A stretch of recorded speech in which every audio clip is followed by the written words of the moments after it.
Hi, and welcome to the History of Philosophy Without Any Gaps, brought to you with the support of King's College London and the Leverhulme Trust. Today, I have another guest to interview, and we're going to be talking about the Presocratics. My guest this week is Professor Malcolm Schofield of Cambridge University. Hi, Malcolm. Thank you for coming. Pleasure. So, we've already covered a lot of the Presocratics, or really all the Presocratics, in previous episodes. So this episode is just kind of to wrap things up. And I thought I might start by asking you a little bit about the very first Presocratics, the Milesians. So one question that arises here, I suppose, is what do the Milesians all have in common? So if we think about Thales, Anaximander, and Anaximenes, do you think that there's one feature or several features which binds them together and makes them a kind of school of Presocratic philosophy? Well, I think there are two or three features that unite them. Perhaps start with Thales and Anaximander. One thing that is reported about Thales is that he was an enormously inventive, practical person. And he's supposed, for example, to have used elementary mathematics, elementary geometry to make calculations and indeed to have accurately, more or less, predicted an eclipse. Anaximander, likewise, seems to have been keen on inventing gadgets, and he too is interested in the mathematical. He's said to have been the first Greek ever to draw a map of the world, and it seems to have been a primitive map constructed with compasses. So the world is round, or the earth is round, and the Mediterranean's at the centre, and you've got Europe above and Africa below and Asia on the right. At least so it seems. So that's one thing. They were people who had, if you like, a sort of technological cast of mind. Second thing that seems to be true of them is that they were trying to generate an explanation of how the physical cosmos is the way it is, that was couched entirely in naturalistic terms. The whole array of gods and goddesses, the fates, the mythology of the underworld and so forth that you find in the epic poets Homer and Hesiod, and you find in them as it were a framework for explanation of why the cosmos is. That's all gone. And would you say that that's what really differentiates the Presocratic philosophers from other cultural productions, as it were, that happened before the Presocratics and during the Presocratics' own lifetimes, that they were more naturalistic? Well, we, of course, in their own lifetime, we have very little other contemporary Greek material. There is the material from the Near East and from Egypt and so forth. And yes, what we have of Babylonian Egyptian narratives are much more, if you like, theistic, explicitly theistic. Not that Thales, Anaximander and Anaximenes didn't believe in deities. They clearly did, but their deities are more like, to use a much later phrase, the god of all the philosophers, than the traditional Greek, the traditional pantheon or the traditional polytheism that you find throughout the Mediterranean and Near East in this period. And it's really Xenophanes who really brings that point across most clearly. Yes, Xenophanes is a fascinating character. He's also someone who works on what is now the eastern seaboard of Turkey, as they all did. His home city, Colophon, was only a few kilometres away from Miletus, where the Milesians worked. And he stands in a very interesting relationship to the Milesians. He was clearly knowledgeable about natural philosophy. Indeed, some of the most interesting things we know about physical speculation from this period is Xenophanes. For example, he seems to have been aware of what fossil evidence might be. The shellfish. The shellfish, yeah. Yes, the bay leaf. and to construct it on that a theory about the way that the Earth is gradually drying out, and that maps on to some concerns that are documented for Anaximander, and he certainly has physical explanations of why the Earth is as it is, why the heavens are as they are, and so on. In some ways, it doesn't seem as sophisticated as we can document for the Milesians, and there's a question as to whether there was an element of satire in it. Xenophanes said, well, everything's made of clouds, and that is not unlike the physical explanations in terms of heat and moisture and so forth that the Milesians invoked. But you can't help suspecting that he perhaps had his tongue in his cheek a bit. But Xenophanes is interesting because he is explicitly concerned with theology, and indeed he seems to operate in a different mode from the Milesians. Those of the Milesians who wrote anything, and it seems almost certain that Anaximander and Anaximenes did write books, they wrote their books as narratives in prose of how the world began and how it developed.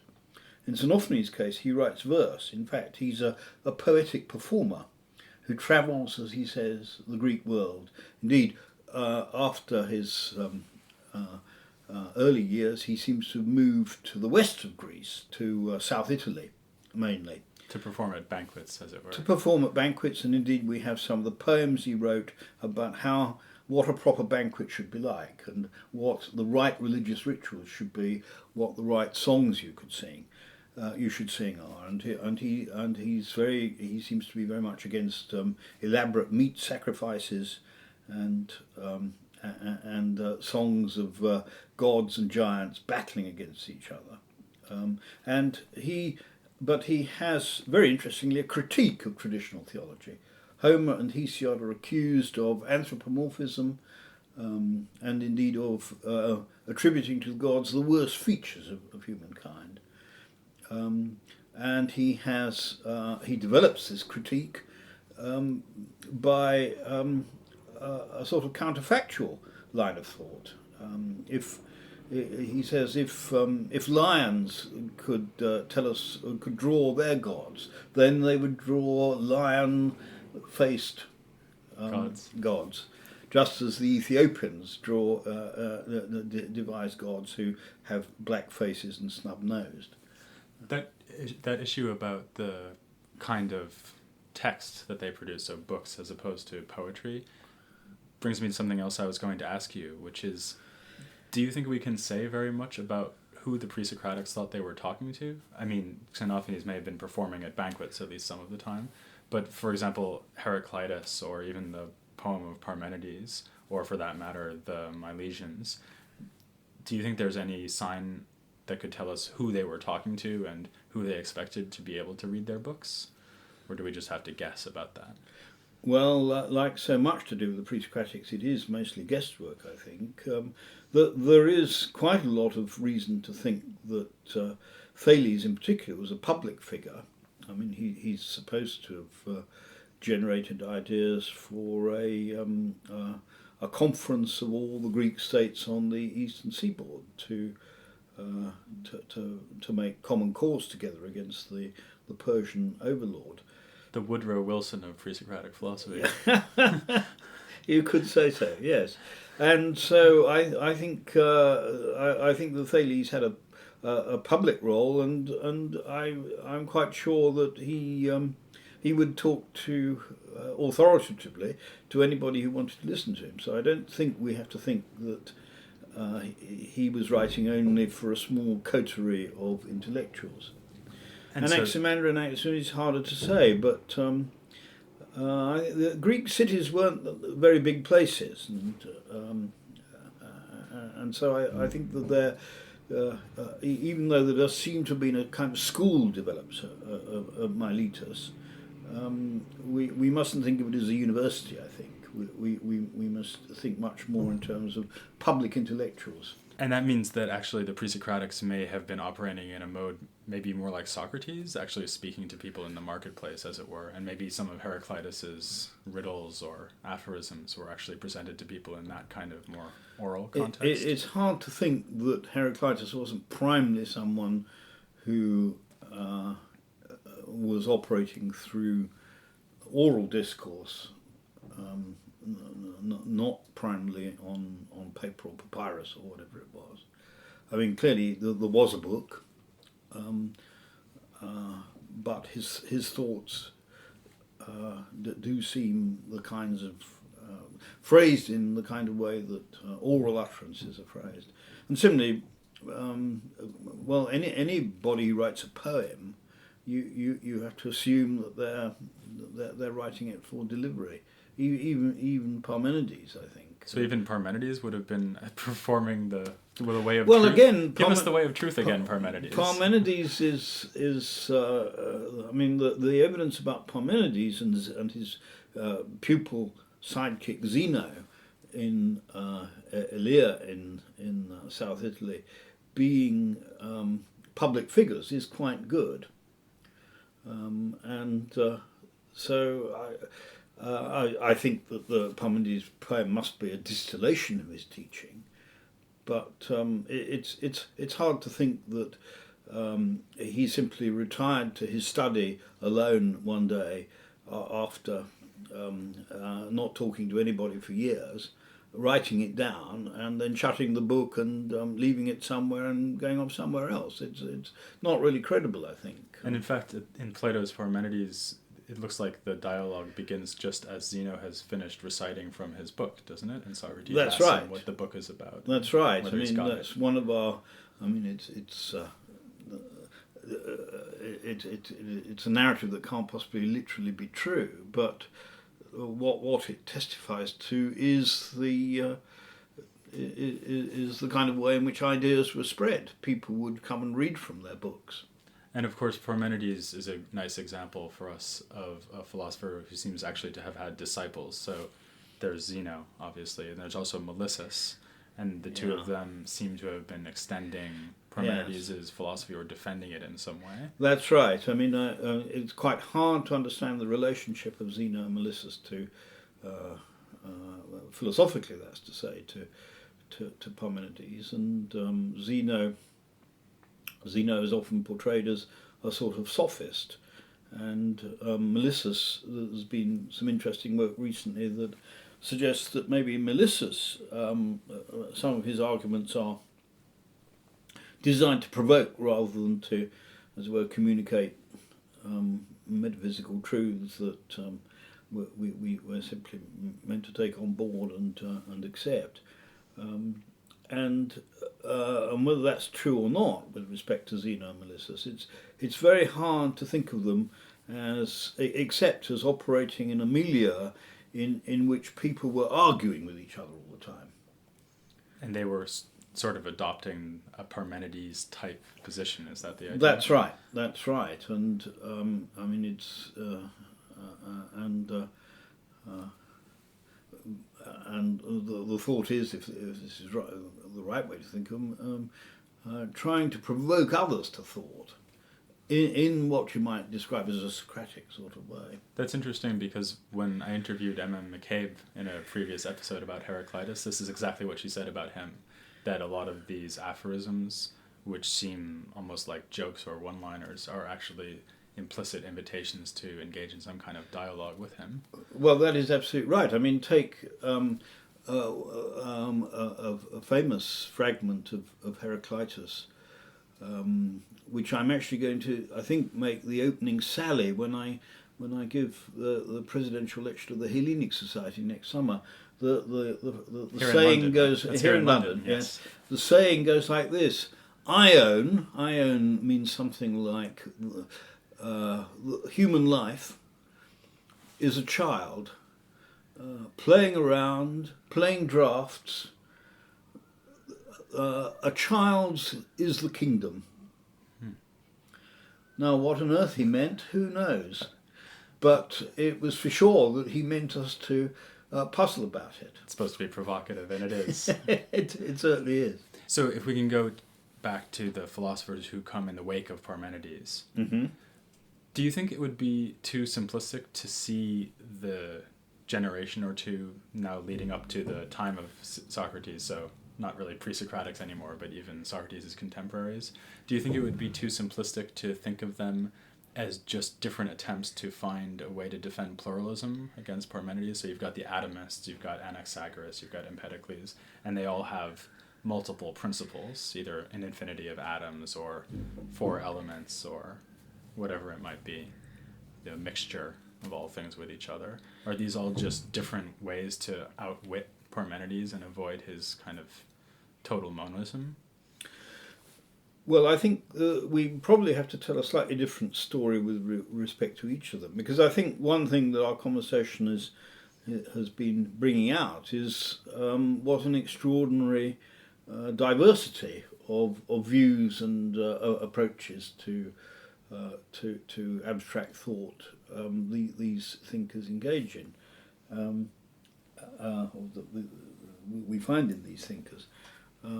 And so I think there's something broadly correct in the suggestion that, they used to be called the post-Parmenidean pluralists, rather alliteratively, and post-Parmenidean encapsulated the idea that you've just articulated, that in one way or another they're trying to save pluralism from Parmenidean monism and the arguments that Parmenides had deployed.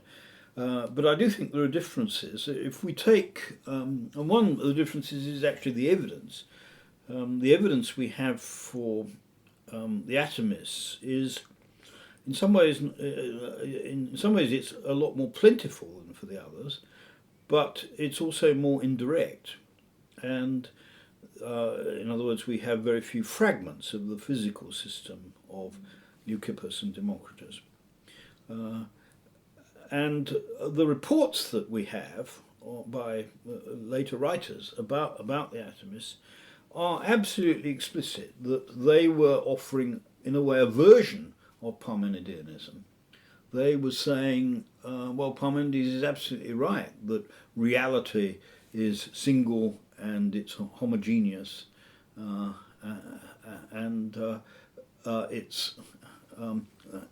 it's full of that reality is a full reality. There are no gaps in it. The only variation they really make is to say, but there is not being as well, which they then talk of as void, the empty. And from that they can generate their whole theory. But they're not actually in the sources represented so much as pluralists as dualists. Dualists who say there has to be both reality, if you like, and unreality, and it's through a complex interchange between these that you get the diversity that we find in the sensible world. And then atomism could almost just be Parmenidean philosophy where you disagree with Zeno and say that it is possible for being to be separated from other being, so that one atom is separate from another atom by non-being. That's right. And you get an atomistic universe. Right. Instead but of they're very monistic. keen to insist that the reality that's, as it were, divorced from reality in this way is a single reality, and that's the sense in which the sources represent them as dualists rather than a dualism between like being and non-being, rather than pluralists. It's interesting, isn't it, that the way we periodize this period, because we call them all Presocratics, as if the really fundamental thing that happens in Greek philosophy is Socrates coming along and changing the game somehow. We could maybe talk instead about pre-Parmenideans and post-Parmenideans. Yes. But is there any sense in which it's legitimate to think of Socrates as having changed philosophies so that all the Presocratics, in some sense, they form a single tradition, which Socrates brings to an end, maybe by being more interested in ethics than natural philosophy, for example? Well, I think these very sharp divisions are always a bit dangerous, because it's quite clear that somebody like Heraclitus had a strong ethical strain in his teaching. And even Democritus has ethical fragments. Even Democritus, but Democritus, I mean, that relates to another of your points, namely that Democritus is actually quite a bit younger than Socrates. Right. He's probably 30 years younger than Socrates. Would be surprised to be told he was a pre-Socratic. That's right. Yes, I think Socrates, well, famously, Cicero said Socrates called philosophy down from the heavens and brought it into our homes. And that's true in a couple of ways. I think one is the focus on ethics, but also, if you like, the focus on homeliness, because I think what's absolutely different about Socrates from any of these previous people is the way that Socrates' conversations seem to begin with the purely everyday. I mean, the Republic, for example, the beginning of the Republic famously begins with a conversation between him and the old man Cephalus, and it's polite conversation. He asks questions that we don't ordinarily ask in polite conversations. Well, how's the sex life, old boy? And Cephalus says, well, I'm rather glad not to have got any of that. And how are you feeling about the prospect of death? Well, he's not afraid of death because he says, I've paid my debts and I've always told the truth. And Socrates then engineers that into a conversation about justice. Is that what you think living a just life that you means that you won't be subject to post-mortem punishment adds up to? Now, I don't think there is any sense with any of the previous people that we've been talking about that there was this kind of ordinary life dimension to philosophy as they saw it. And this was something that later writers about Socrates emphasized. You find this in Xenophon, for example, you find it in Plutarch, but they emphasize this, if you like, demotic side to Socrates' way of doing philosophy. All comers, any subject whatsoever can be turned into a philosophical subject. Well, thank you very much, Malcolm, for coming and bringing the Presocratics into the homes of the listeners. Next week, I'll be talking about the Hippocratic corpus, and in a few weeks, we'll be getting to Socrates himself. But for now, I'll just thank Malcolm one more time. Well, thank you. I've enjoyed it very much. And I hope you'll listen next week again to the history of philosophy without any gaps.